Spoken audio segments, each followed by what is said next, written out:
Louvado seja Deus, meus queridos, nós vamos dar início então, ou continuidade ao estudo de Apocalipse. Hoje vamos continuar vendo o livro no capítulo 11, a partir do versículo 3. Vou ler. E darei poder às minhas duas testemunhas e profetizarão por 1260 dias, vestidas de pano de saco. Bom, aqui fala de duas testemunhas e nós encontramos no Velho Testamento, na lei de Moisés, a ordenança que sempre pudesse existir duas testemunhas no momento onde alguém estivesse transgredindo os mandamentos. Então, se uma mulher fosse pega em adultério e uma pessoa estivesse, essa pessoa não pode ser testemunha como ela para levá-la à morte. Mas se tivesse duas testemunhas, ela poderia ser apedrejada. Então, a lei, no sentido de poder dar uma validação, uma confirmação daquilo que estava sendo feito errado.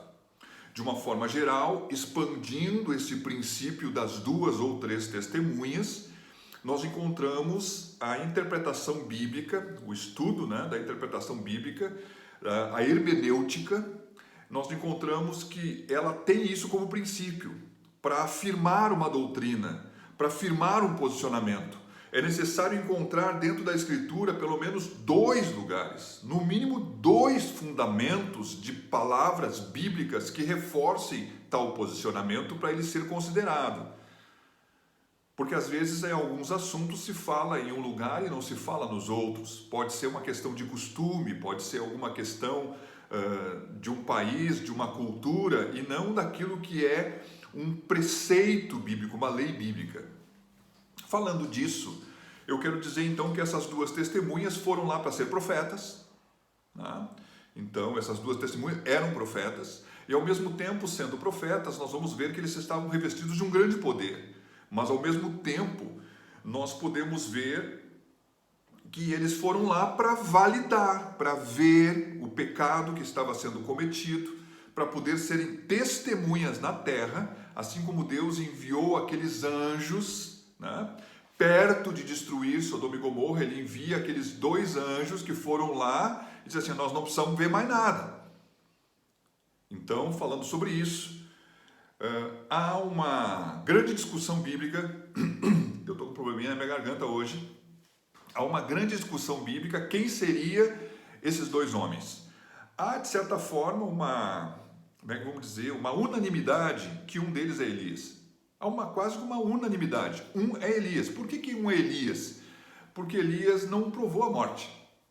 Ele foi arrebatado. Alguns defendem, dentro dessa visão, defendem que o segundo seria Enoque, que ele foi transladado para Deus. Então, essas duas pessoas não provaram a morte. Há quem defenda que pudesse ser João Batista, que provou a morte, como também o profeta Moisés. Há quem diga e acredite que essas duas testemunhas, um delas será judeu e outra será gentil. Bom, meus queridos, o que se pode acreditar? Se tiver que se acreditar em dois nomes, nós temos que acreditar em Elias e Enoque. Se tiver que acreditar num nome só, bom, o nome de Elias está seguro. O outro, Deus não quis o revelar, se fosse assim, porque não é tão importante assim. A glória não é dos homens, mas a glória é de Deus. Eles são testemunhas do Senhor. Bom, falando disso, aqui fala uma menção que elas vão testemunhar 1260 dias. Bom, 1260 dias é 3 anos e meio. 3 anos e meio pode ser a primeira metade da tribulação e a segunda. Bom, a visão pré-tribulacionista, alguns ou muitos defendem que seria na primeira parte. Bom, se for isso realmente colocado, parece que feriria uma linha construtiva aonde as coisas vão caminhando no processo. Então, ela não deveria ser naquilo que já passou. Ela deveria ser no período da grande tribulação. E há pré-tribulacionistas que colocam e entendem que ela vai acontecer no segundo período. Pensando sobre o assunto, nós também podemos dizer que, quem sabe, essa menção, embora 1260 seja bem o meio da divisão dos 7 anos, pudesse ser que o tempo da sua profecia fosse 1260 dias, não significando que eles tenham que começar no início da tribulação e até o meio dela, e do início da grande tribulação e até o fim dela. Mas falei errado, do início da tribulação até o fim dela, que é a primeira parte, ou do início da grande tribulação até o fim dela. Eles pudessem ter um período que pudesse não estar compreendido numa parte ou outra, mas estando vivos e ministrando exatamente no tamanho de um período, seja do inicial ou do final. Então aqui há 3 posicionamentos colocados.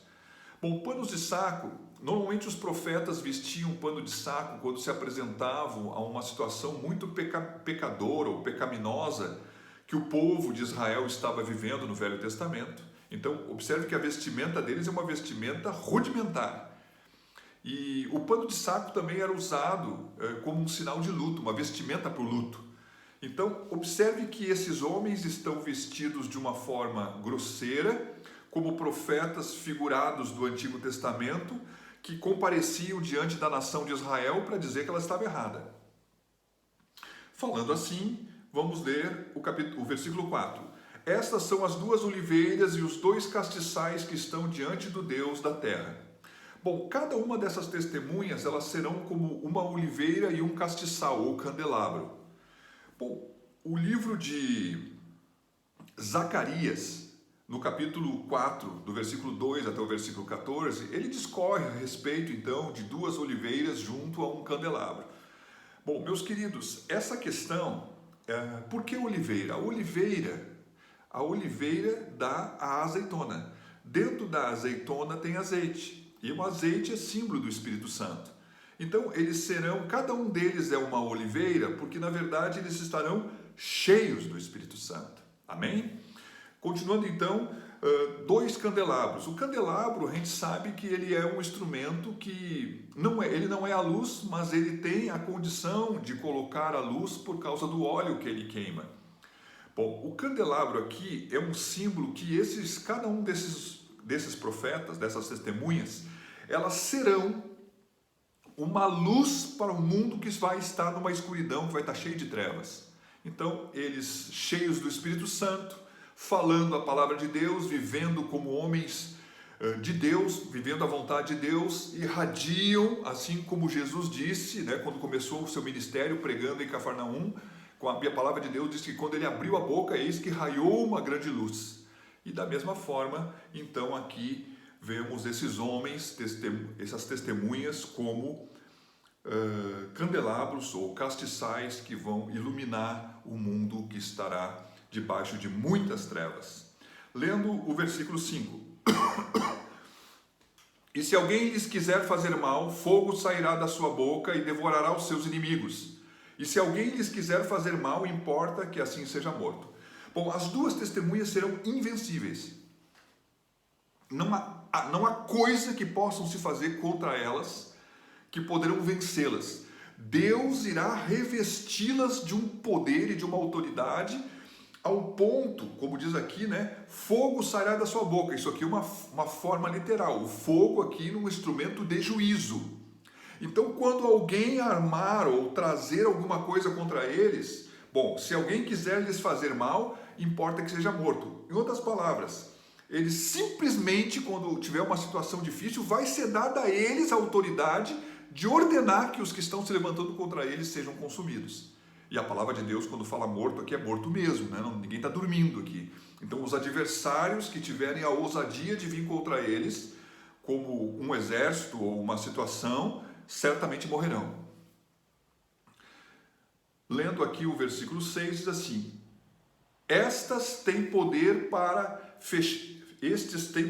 fechar o céu, para que não chova nos dias da sua profecia, e têm poder sobre as águas para convertê-las em sangue, e para ferir a terra com toda a sorte de pragas, quantas vezes quiserem.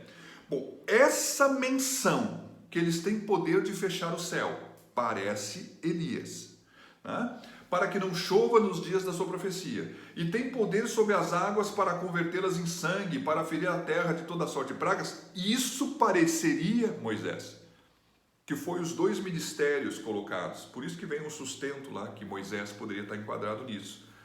Bom, esses 2 homens, essas duas testemunhas de Deus terão um poder ilimitado. Eles vão poder então decretar sobre a terra uma seca, ao ponto então que falte água, que haja dificuldade das plantações, que os homens tenham dificuldade até de ter água para beber. E da mesma forma, eles vão ter poder para fazer e trazer quantas vezes quiserem pragas sobre o Egito, como fosse sobre o Egito, sobre o mundo. No sentido então, como a própria Escritura, eles vão ter poder para converter a água em sangue. Bom, se a água foi convertida em sangue, os peixes que estão na água morrem e os homens não podem tomar a água. Observe então que o que se ressalta sobre a vida desses homens. Deus deu a eles uma boca que tem a palavra da sua autoridade.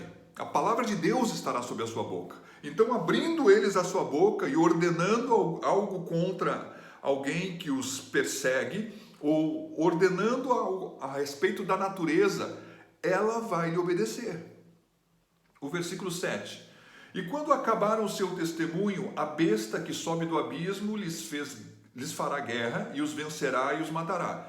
Nós falamos que eles têm um poder ilimitado, nós falamos que eles são invencíveis até a hora que terminar o seu ministério. Então Deus os irá revestir de poder e autoridade, não permitirá que de maneira alguma eles venham a ser tocados, mas quando terminar o tempo dos 3 anos e meio, os 1260 dias, aonde o período aonde eles vão estar então terminando o seu ministério, a besta que vem do abismo, que é o anticristo, ele vai se levantar então, porque os odiará por causa dos sinais, por causa da pregação, das profecias, e de certa forma porque eles vão estar anunciando. Sempre que Deus envia testemunhas, sempre que ele enviou um profeta, existia sempre a possibilidade de arrependimento, ainda que estivesse fácil o juízo. Observe então que o anticristo vai se levantar contra eles e os matará. Então tem um momento que Deus permite que eles venham a morrer, mas Deus vai glorificar o seu nome na morte deles. Olha só que coisa tremenda. No versículo 8: e jazerá o seu corpo morto na praça da grande cidade, que espiritualmente se chama Sodoma e Egito, onde o seu Senhor também foi crucificado. Bom, antes de falar sobre a glorificação, olha só o que a palavra de Deus diz. Por incrível que pareça, falando de uma forma espiritual, muitas vezes Deus se refere a muitas cidades do mundo como grandes cidades. Mas aqui ele está falando sobre uma grande cidade em especial, onde o Senhor foi morto. Onde é que o Senhor foi morto? Em Jerusalém. Só que ele está dizendo e chamando Jerusalém espiritualmente como uma Sodoma e como, ou seja, uma cidade pervertida. E como o Egito, como costumes mundanos, possivelmente idólatras e coisas que estão longe do Senhor.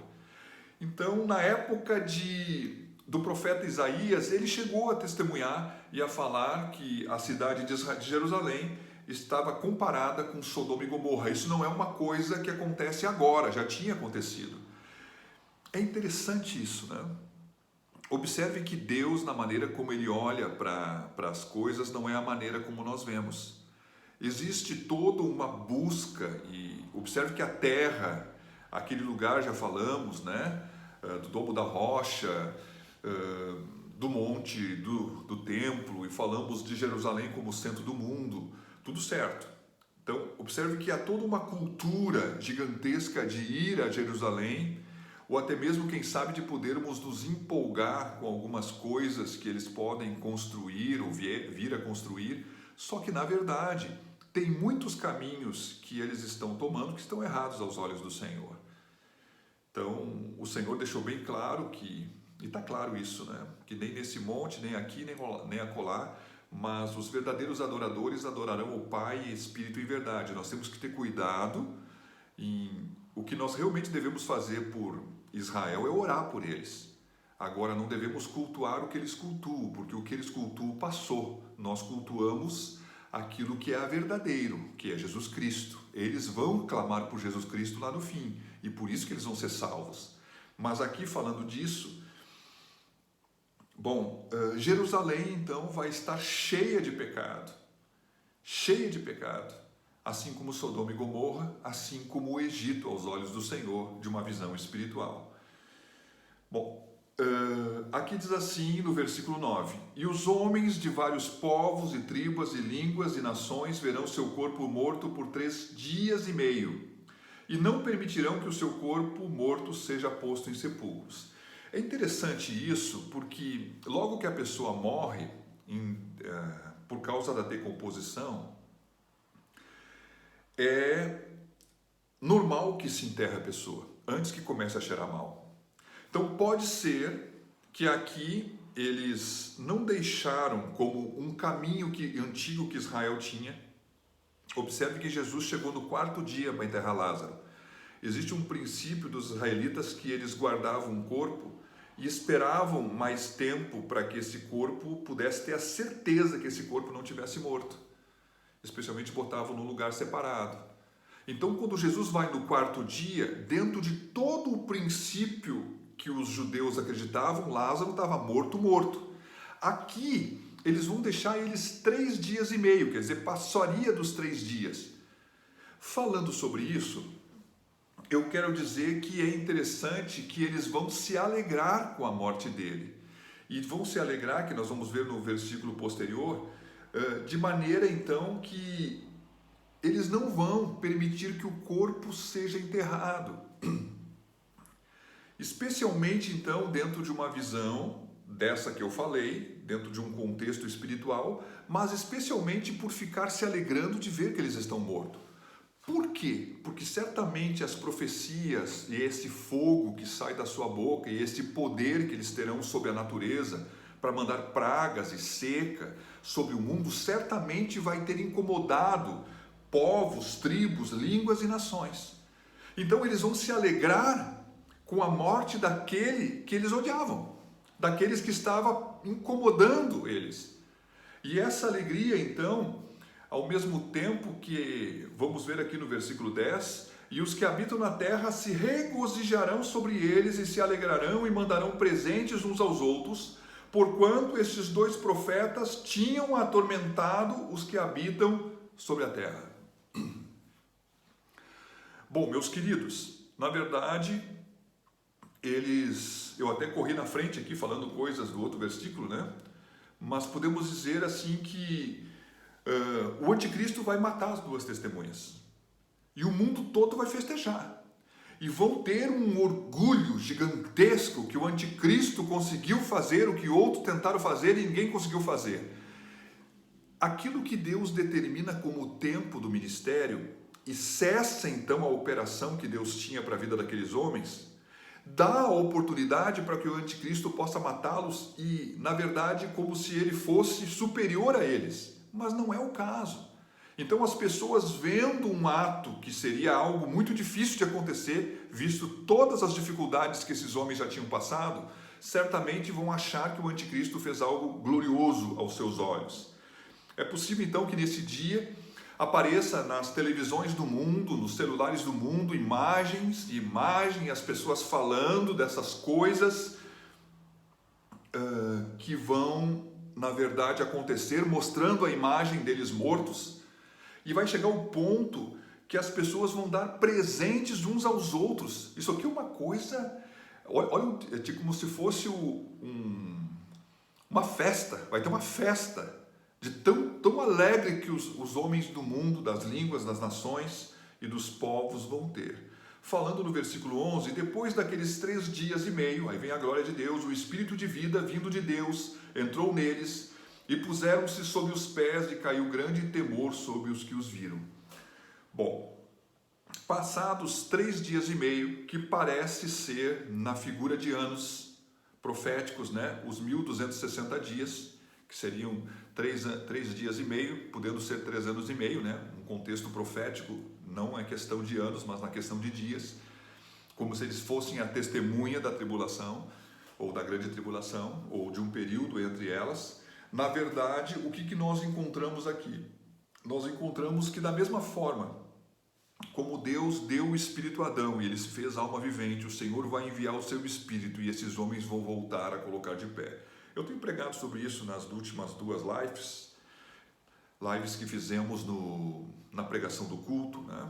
Que Deus nos dá o Espírito sobre a nossa carne e nós nos tornamos alma vivente. Quando Deus tira o Espírito, nós morremos. Enquanto o Espírito não sai, não há morte, a vida continua. Então não é um remédio, não é uma coisa que sustenta. Inclusive a nossa vida e a nossa morte estão nas mãos de Deus. Deus sabe o dia, Deus sabe a hora, e podemos ver esses profetas aqui. É bem marcado, foi até ali e dali não passou.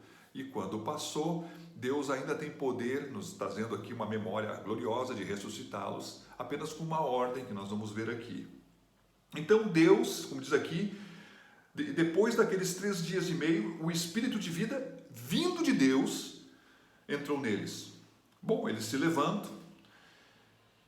Bom, e todo o mundo vai ver eles de pé. Bom, aqui vai ser uma decepção ou um espanto. Toda uma festividade, aqui também vai ser uma vergonha para o anticristo, ou um temor para o mundo. E olha só o que vai acontecer. E ouvirão uma grande voz do céu que lhes dizia: subi cá. E subiram ao céu em uma nuvem, e os seus inimigos os viram. Meus queridos, quando Jesus Cristo foi morto, as pessoas viram. Quando ele subiu aos céus, e esse testemunho foi dado, as pessoas não acreditaram. Quando a igreja foi arrebatada, muitos usaram muitas desculpas, dizendo e qualificando, quem sabe como alguns dizem, vamos dar uma mentira, que veio uns extraterrestres, ou aqueles homens eram tudo meio loucos, sei lá o que eles vão dizer, mas não acreditaram no arrebatamento. Agora então, quando eles morrem, eles mesmos vão ver, o corpo vai ficar de pé quando o Espírito de Deus vier sobre eles, e depois eles vão ouvir uma voz do céu, e diante de todos os homens da face da terra, eles vão subir ao céu.